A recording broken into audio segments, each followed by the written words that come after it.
Hi, everybody. Good morning. How's everybody feeling?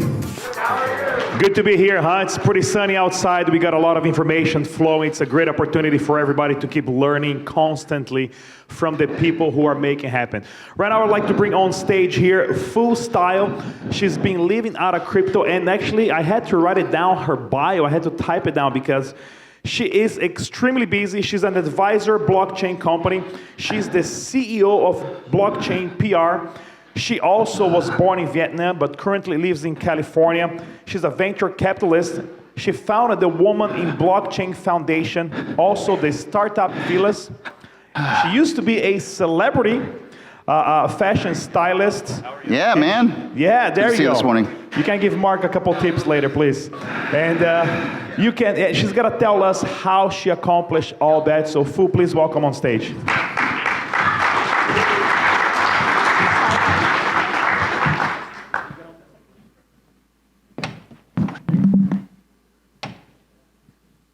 Hey everyone. There was one incorrect thing. So I actually don't live in Southern California. I don't live anywhere, and that's why I'm talking to you today about decentralized living.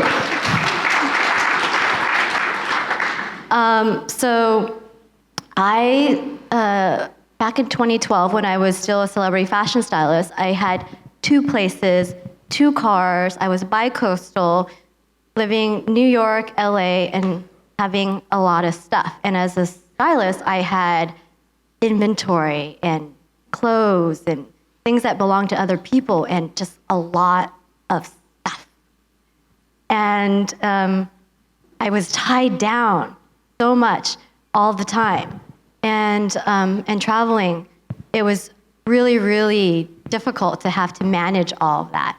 And in 2013, 2014, I was the first stylist to accept Bitcoin. And that was the beginning of the rabbit hole. And then I got into technology in around 2015. I started a virtual reality company that made 360 music videos. And then I got into augmented reality.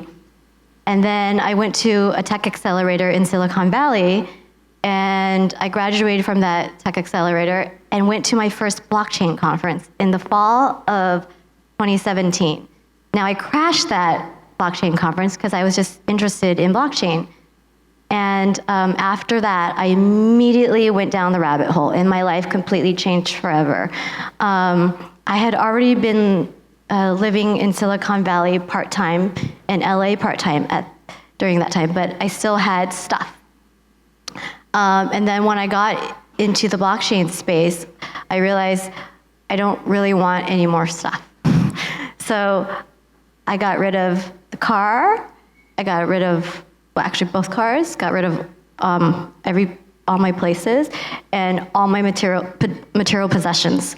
So I started selling things, giving things away, and no longer own anything. I live out of 1 suitcase, and I have 1 backpack, and a computer, an iPad, a cell phone, and I got rid of all my bills. And nothing is tied to my name. Now I own things, but I have it put in other people's names. So the government. So for people who are interested in that, we can talk about that privately. That's been the beginning of decentralized living. So. All right, so tell us how hard it is to live today out of crypto, especially traveling and managing your personal budget of expenses. Because I've been trying to do the same as well, and sometimes I face problems exchanging crypto in third world countries or some locations involving trust. How do you manage this today? So it's actually been really difficult. So during last year, I was traveling every 4 days. I'd go to a new country or a new city, and not every place accepts crypto. And I actually didn't want to spend crypto.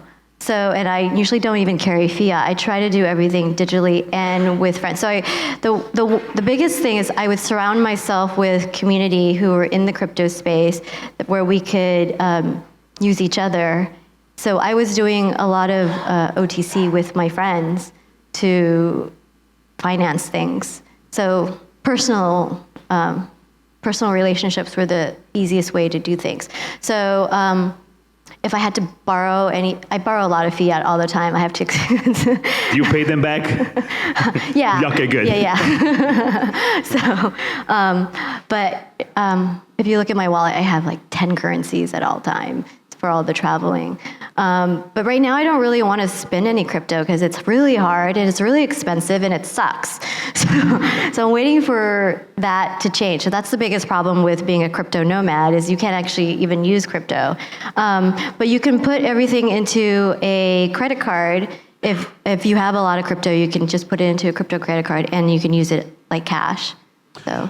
Let's talk a little bit about your you found a Woman in Blockchain Foundation, right? How difficult it is to attract women to the blockchain technology, because every event I go, there's normally a ratio of 10-1. It's always guys, and women are still minority. What does it need to be done to teach them or tell them and show them, hey, this is useful, we can all be part of this technology?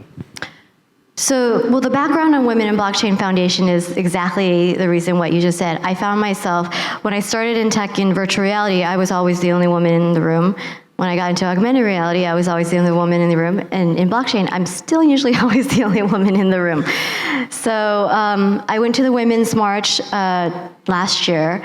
And after the Women's March, it dawned on me, the only way I'm going to change not being the only woman in the room is if I help to educate women and get them into the space.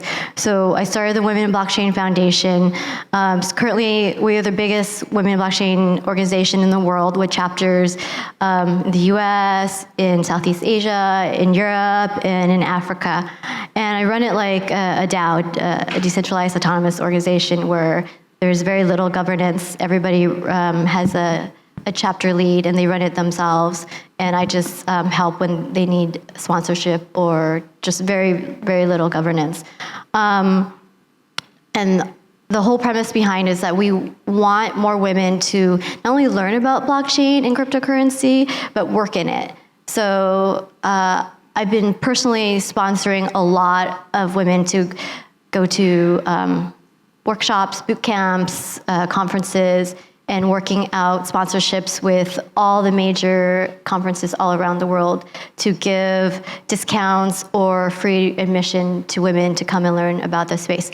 I mean, so after I first learned about blockchain, I was like, oh, these are my people. And I've never come back.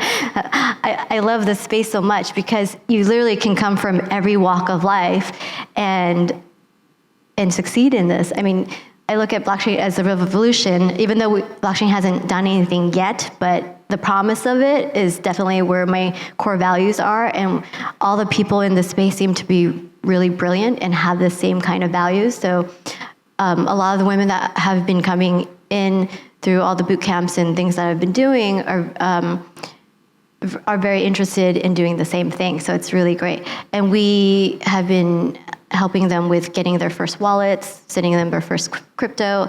I often always tip the women's bathroom attendant and get them their first wallet, and to help spread the what I look at as like the new economy. And I don't want women to be left behind like they were during the .com era, which was 90% men. So. What's your strategy regarding the community engagement once you're traveling everywhere? Do you have a point of contact before you go? You meet people everywhere. We met yesterday. We ended up chatting the whole evening as well around here at the hotel. But what's the strategy, and how can you teach people the best way to engage in communities that you just arrived? Well,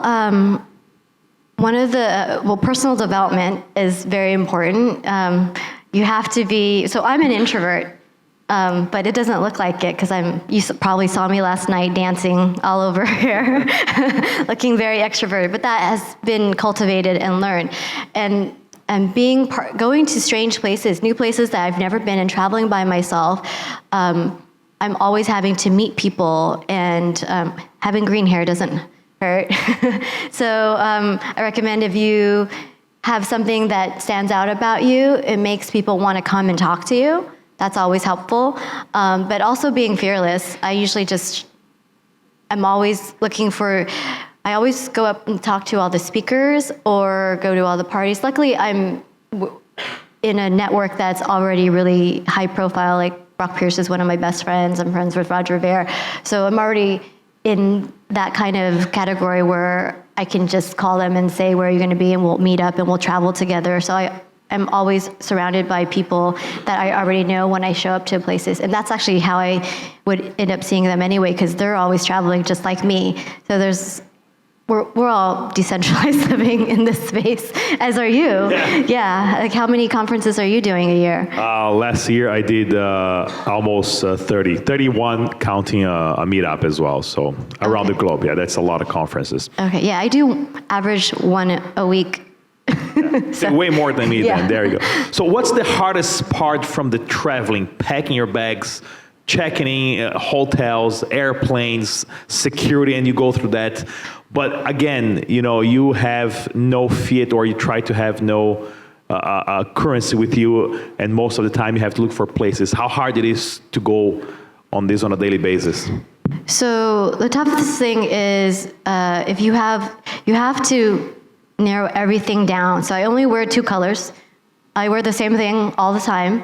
And so I make sure that it's things that look good on me and will be versatile. And I try not to check a bag, just like you don't check a bag, because if you check a bag, sometimes things get stolen. You lost your computer. I lost an iPad once. I learned my lesson. And I often book things last minute. And I learned my lesson never to book a round trip flight, because I never make the return flight. So the best thing about decentralized living is if you can work from a computer and you don't have anything tying you down, then you can go anywhere, anytime, and you can decide within minutes to, and I use a blockchain company. I use TravelBlock to book all my travel. So they accept crypto as well. So that makes it easier if you have crypto to spend through them or fiat. They give major discounts that a lot of the other companies you won't see online. So TravelBlock, you want to look that up. What's the hardest part from comparing a job from Monday to Friday, 8 to 5, to a decentralized living, working from your laptop, working from sitting, waiting for the plane to catch, or at the beach over here, or while having lunch with someone? What's the main take you can give them, a tip how to start a decentralized life and live your Monday to Friday 8 to 5 job? Well, you have to create your own structure. That's the hardest part. It's like you have no structure whatsoever. So I use Evernote a lot. So I'm always writing down lists and things and reminders, and I use my calendar. And I have other people. So you can use virtual assistants are really important. So and you can get a virtual assistant for like $5 an hour in the Philippines, and they speak great English. And you can just outsource regular menial tasks to them. Just staying on top of being a global person, that means you don't sleep regularly. I have calls at 4 a.m., 11 a.m., 2 p.m. So that's really difficult, having regular sleep schedule. That's the hardest part. But so I usually wear orange blue blocking glasses to help my circadian rhythm, so that when I get into the next country, I'm already on that cycle of that clock. During the plane ride, I won't sleep the entire plane ride, so that I'll get into the next time zone. So those are little biohacking tricks I have to do. Interesting tips. And for someone, especially a woman who wants to become an entrepreneur and start their own business, what's the best advice you can give to them based on your experience of starting so many business and having now a decentralized life? Don't be afraid to fail, and fail fast. And fail fast, yeah. Because it happens. Yeah. Give us one example that you had to go through of a project, a business that didn't work for you, and how you came around that. Well, when I started the VR company, I started with a technical co-founder who came to me. He actually wanted to make virtual reality music videos, and since I was working with so many celebrities, I was like, oh, it makes sense. I'll just start a company in tech that I know nothing about.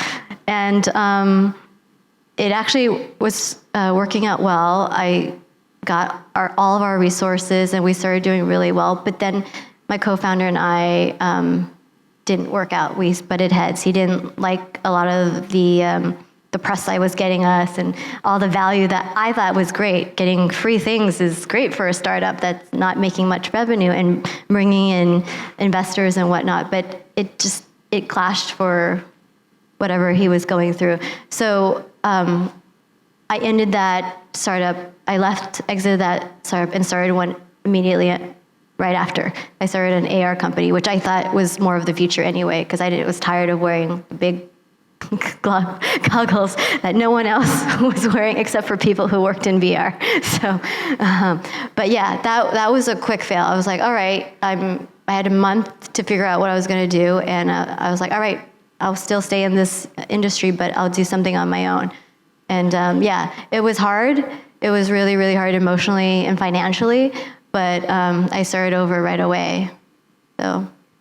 Talking about all the events that you visit, all the meetings and the startups, the meetups, as well, last year I faced a lot of difficulties because I went to a couple events and all they were doing was selling some sort of a magic internet token of the ICO that's going to change the world. How many projects that you saw or you were approached by those ICOs that promise a lot of, and how do you deal with this in order to make sure that the whole environment is safe or out of scammers?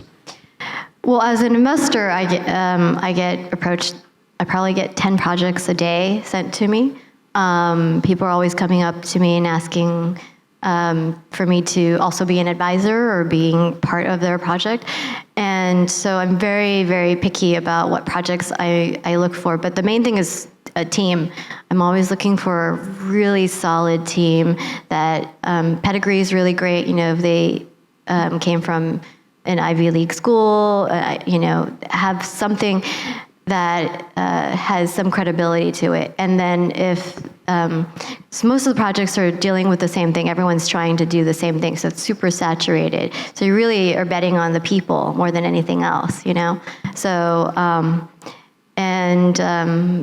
if they are able to recruit people, so if a founder is able to recruit a really solid team, I look at that founder as someone I would totally invest in, because it takes a whole team to make a product work. And if they don't have an MVP, I always say, don't do an ICO, or last year, we're not doing ICOs anymore, but last year I said, don't do an ICO until you come up with some kind of product outside of a white paper. And this is the last question. So what is the one thing you can tell for the Anarchapulco, Cryptopulco crowd that came here for the first time and saw this madness of speakers and agenda and schedules? And what's one thing you can tell them, say, hey, it is worth participating on events like this? I actually just, really what resonates with me is what with my good friend Brock Pierce always says, let's redefine what being a billionaire means and not make it about the money, but making it about impact. So being a billionaire, instead of making $1 billion, impact 1 billion people. And that should be your goal. You want to be a millionaire? Find a way to impact 1 million people. You want to be a billionaire? Find a way to impact 1 billion people. And look at the world like that. And you can live decentralized however you want. Everybody, full styles. Thank you very much for being here. And if you want to chat, we're going to be in the back of the lounge a little bit if anybody wants to come and say hi. But most important, she's actually doesn't know that, but it was her birthday yesterday. And because she travels so much and nobody had the chance to sing happy birthday to her, we should sing happy birthday to her. Come on, everybody. Don't be shy. Say happy birthday to you. Happy birthday to you. We got to be in the back, everybody. Happy birthday, dear foe. Happy birthday to you. Thank you.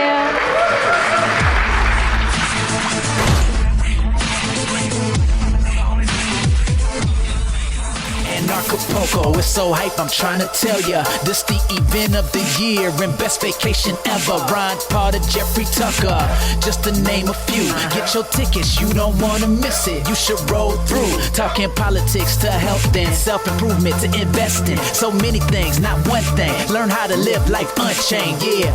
4 days vibing on the beach, time to connect, all about growth. Way more than a conference, this is Anarchapulco, yeah. Let's go. You ain't seen nothing yet.